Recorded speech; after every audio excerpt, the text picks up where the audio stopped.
Vous avez besoin d'un espace publicitaire pour faire connaître votre société ou vos produits? Seul Guérit TV Monde peut vous satisfaire.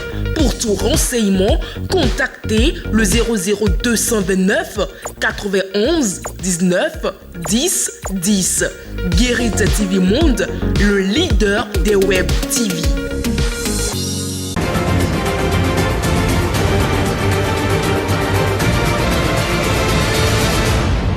Guérit TV Monde, le leader des web TV au Bénin. Mesdames, Messieurs, bonsoir et bienvenue à l'édition du soir sur Guérit TV Monde. Voici les titres de ce journal. Journée internationale du souvenir de la traite négrière et de son abolition instituée en 1998 par l'UNESCO. Cette journée permet de se rappeler le rôle crucial joué par les esclaves de Saint-Domingue dans l'abolition de cette ignominie de l'histoire de l'humanité. Précision à suivre dans cette édition. Le sous-développement de l'Afrique est un sujet qui intéresse beaucoup de chercheurs et d'universitaires. L'on cherche à comprendre pourquoi ce continent si riche peine à briller sur le plan économique et à quitter le labyrinthe de l'asservissement construit par les Occidentaux. Une réflexion d'Aimé Césaire sur le sujet est à découvrir dans ce journal. Noélie Yarigo est dans la demi-finale du championnat du monde d'athlétisme. La compétition se déroule à Budapest et l'athlète béninoise compte bien aller en finale. C'était les titres, voici le développement. Mesdames, Messieurs, à nouveau bonsoir. Le 23 août est baptisé depuis 1998 par l'UNESCO, Journée internationale du souvenir de la traite négrière et de son abolition. Le choix de cette date repose sur les événements datant du XVIIIe siècle dans la colonie française de Saint-Domingue. De quel fait s'agit-il en réalité? Voici l'élément qui répond à cette question. Avant la Révolution, Saint-Domingue était la colonie française des Antilles la plus prospère, avec ses plantations de canne à sucre et de café où travaillaient des esclaves. Selon le site d'information Hérodote.net, le média de l'histoire, sur les 600 000 habitants qui y vivaient, 500 000 étaient des esclaves noirs, régis par le Code noir. Mais la prospérité de cette colonie française sera compromise par les esclaves en quête de liberté. Ainsi, des nègres marrons, non donnés aux esclaves qui ont fui les plantations et se sont réfugiés dans les forêts, vont susciter une révolte au cours d'une cérémonie vaudou au bois Caïman sous la direction d'un prêtre vaudou du nom de Boukman. C'était le 14 août 1791.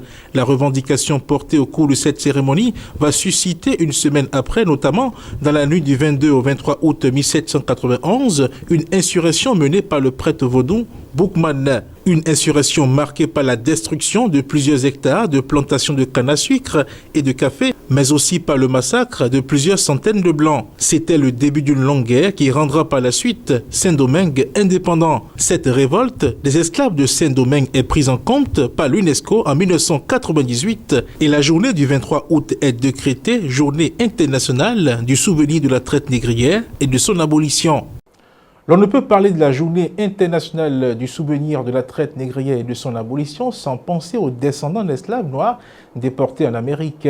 Quand même ils ne sont pas des victimes directes de cette exploitation humaine inqualifiable, ils portent une casquette d'ayant droit et à ce titre peuvent revendiquer bien de choses. Il est donc normal qu'ils parlent de réparation. Quel sens faut-il donner au mot réparation? Aksamia Martial est descendante d'Africains déportés nés en esclavage et présidente d'une association qui œuvre pour la réparation des préjudices causés par la traite négrière aux Africains. Elle est reçue au téléphone par Latifat Koweno. Alors les réparations, pourquoi? Parce que pour nous, nous avons été déportés et nous avons droit au retour. Voilà. Et le retour, en fait, c'est de replacer justement la victime. Alors c'est vrai que nous ne sommes pas des victimes directes. Les afro-descendants, les descendants d'Africains déportés sont des ayants droit, des victimes.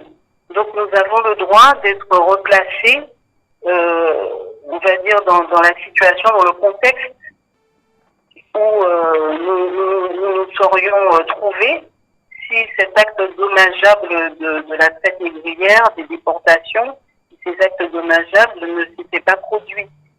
Donc aujourd'hui, nous avons lancé justement avec le comité de lutte contre l'impunité de l'esclavage transatlantique une campagne de sensibilisation pour comprendre les réparations et le droit au retour des descendants d'Africains déportés mis en esclavage, parce que nous sommes quand même, je pense aujourd'hui, au moins une cinquantaine, voire peut-être une centaine, parce qu'il y en a de plus en plus qui viennent s'installer au Bénin.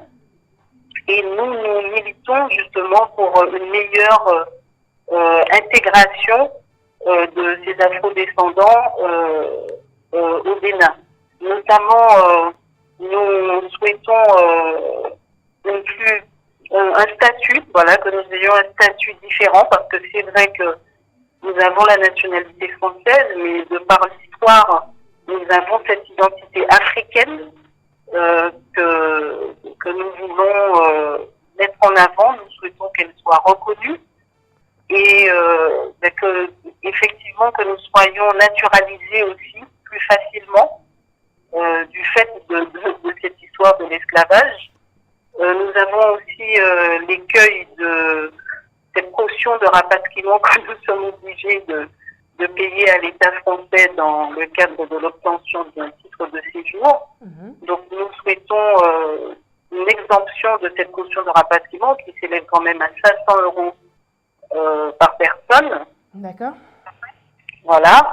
Et puis nous avons ce projet aussi de créer un village d'accueil, Niwa Village, au Bénin, pour pouvoir accueillir et accompagner tous les descendants d'Africains qui souhaitent faire le retour au Bénin.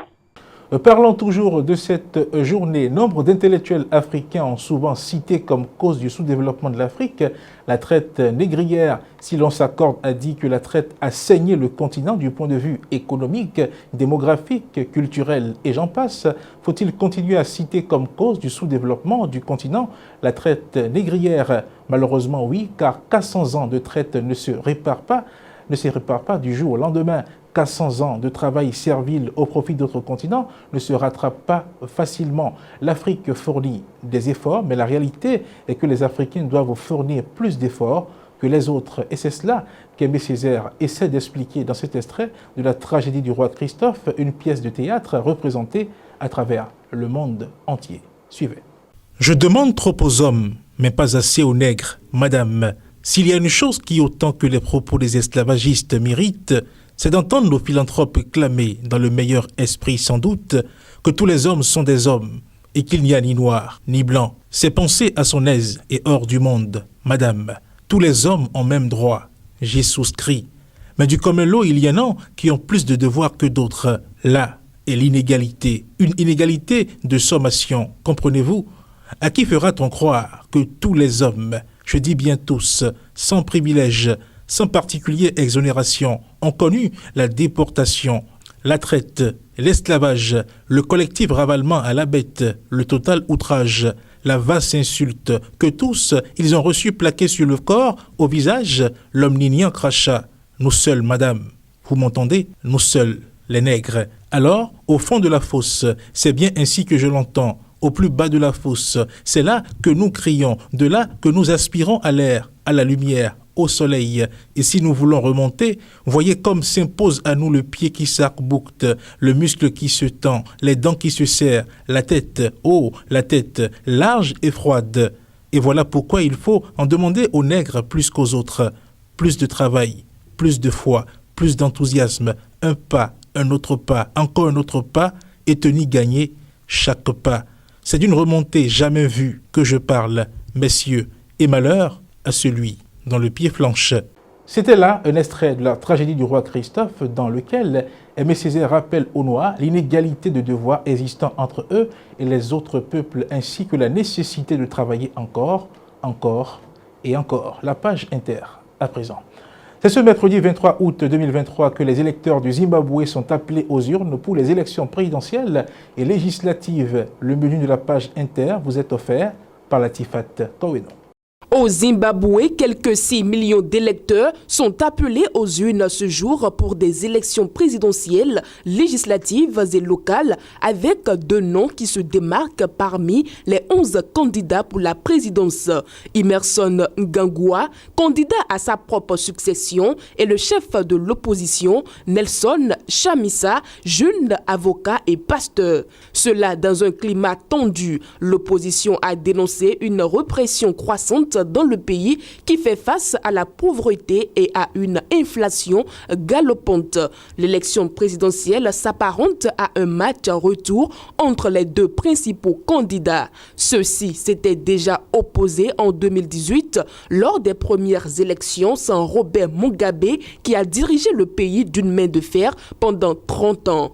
Le sortant, Emmerson Mnangagwa du parti au pouvoir ZANU-PF, n'a pas proposé de programme électoral. Il affirme que le bilan de son parti est suffisant. Celui-ci est tassé sur les infrastructures comme la construction d'écoles, d'autoroutes et de ponts, soit autant de preuves que le président tient ses promesses, estime ses partisans. Mais des soupçons de corruption ont entaché l'image de ses projets nationaux, poussant également les États-Unis à frapper le Zimbabwe de sanctions. Celles-ci sont pointées par le président sortant, Emmerson Mnangagwa, surnommé le crocodile, pour expliquer l'origine des difficultés économiques du pays. Quant à Nelson Chamisa, son rival, qui avait déjà perdu de justesse en 2018, il a lancé son programme 2 semaines seulement avant les élections. Certains lui reprochent un manque de vision. Son parti, la Coalition des citoyens pour le changement, ou la CCC, dénonce des intimidations et l'interdiction de ses meetings de la part des autorités. Le 3 août dernier, un militant de la CCC a été lapidé à mort par des partisans présumés de la ZANU-PF. Précisons que le président est élu à la majorité absolue. Un second tour n'est organisé que si aucun candidat ne remporte 50% des voix plus 1. En Somalie, les négociations en vue de l'adhésion du pays à la communauté des États d'Afrique de l'Est, EAC, ont débuté ce mardi 22 août à Nairobi. Si elles aboutissent, la Somalie en sera le 8e pays membre aux côtés du Burundi, du Kenya, du Rwanda, du Soudan du Sud, de la Tanzanie, de l'Ouganda et de la RDC. Ces négociations sont prévues jusqu'au 5 septembre 2023. La candidature de la Somalie remonte à 2012, soit plus de 10 ans. Mais il a fallu attendre janvier 2023 pour que l'EAC se décide à envoyer une mission d'évaluation à Mogadiscio. C'est le rapport issu de cette mission qui a ouvert la voie aux négociations qui ont débuté ce mardi 22 août 2023. Une étape importante pour le nouveau président somalien. Les négociations doivent servir à vérifier la compatibilité des lois somaliennes avec celles des pays de la région et le traité de l'EAC. En matière commerciale, par exemple, mais aussi sur le plan institutionnel.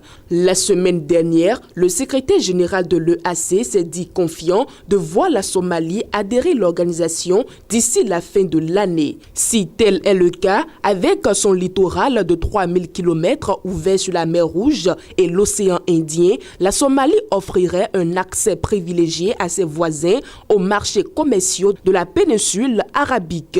L'autre gros enjeu est sécuritaire. Plusieurs pays de l'EAC interviennent déjà militairement en Somalie pour lutter contre les Chebabs, mais l'adhésion du pays permettrait de renforcer la coopération régionale en matière de partage de renseignements, par exemple, ce qui pourrait s'avérer utile à l'heure où s'amorce le retrait d'ATMIS, la mission de maintien de la paix de l'Union africaine en Somalie. Au Congo-Brazzaville, pour finir, le Parti congolais du travail, PCT, du président Denis Sassou Nguesso a largement remporté les élections sénatoriales du 20 août 2023.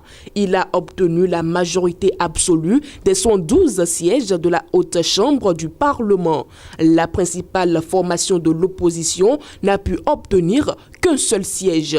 Selon les résultats publiés par le ministère de l'Intérieur ce 23 août, le Parti congolais du travail PCT a gagné 52 sièges au thème de ce scrutin au suffrage universel indirect. Le président sortant du Sénat, Pierre Ngolo, figure parmi les élus de l'ancien parti unique. Un responsable du PCT a justifié ce résultat par un travail réalisé sur une base scientifique. Il ne s'agit pas d'une hégémonie, a-t-il ajouté. Précisons que le PCT est suivi de loin par 7 partis indépendants dont certains lui sont proches. À présent, voici la page des sports.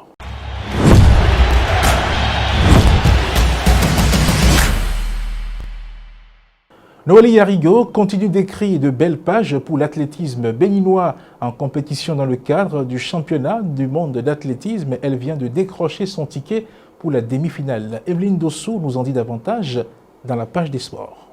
Noélie Yarigo, l'athlète béninoise, s'est illustrée de manière impressionnante au championnat du monde 2023 à Budapest en décrochant la victoire dans sa série. Elle se qualifie ainsi pour les demi-finales avec une détermination manifeste à relever de nouveaux défis. Unique représentante du Bénin dans cette compétition mondiale, Noélie Yarigo a fait honneur à son pays en remportant brillamment sa série. Sa performance exceptionnelle lui a permis de se hisser en demi-finale où elle compte bien poursuivre son ascension en démontrant tout son potentiel athlétique.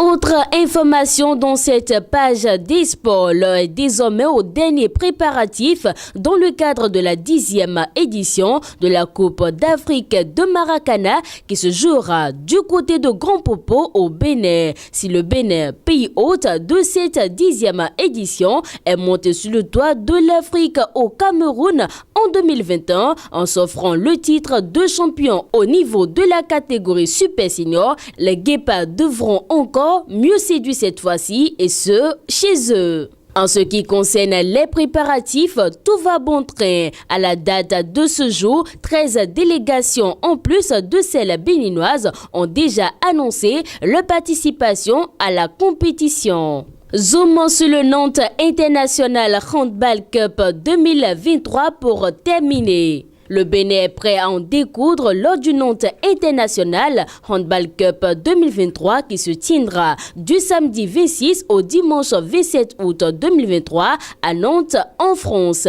Dans la poule B, les jeunes U16 béninois affronteront CJB, le pays du monde et Onis dans une compétition qui promet des duels passionnants. Le tirage au sort a placé les U16 du Bénin dans la poule B aux côtés de redoutables adversaires. Le premier match prévu pour le samedi 26 août 2023 mettra les jeunes béninois face à CJB dans la salle C100 PSB à 10h15 heure française. Ils enchaîneront ensuite avec 2 autres rencontres, l'une contre Onis et l'autre contre le pays du Man. À en croire Rodolphe Ronderoto, le capitaine de l'équipe, l'objectif est de défendre avec honneur les couleurs nationales. L'équipe béninoise est déterminée à donner le meilleur d'elle-même sur le terrain pour représenter fièrement le Bénin.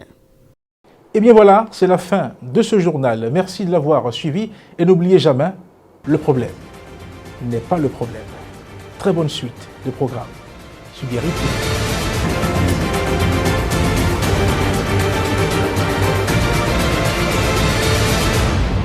Guérit TV Monde, le leader des Web TV au Bénin.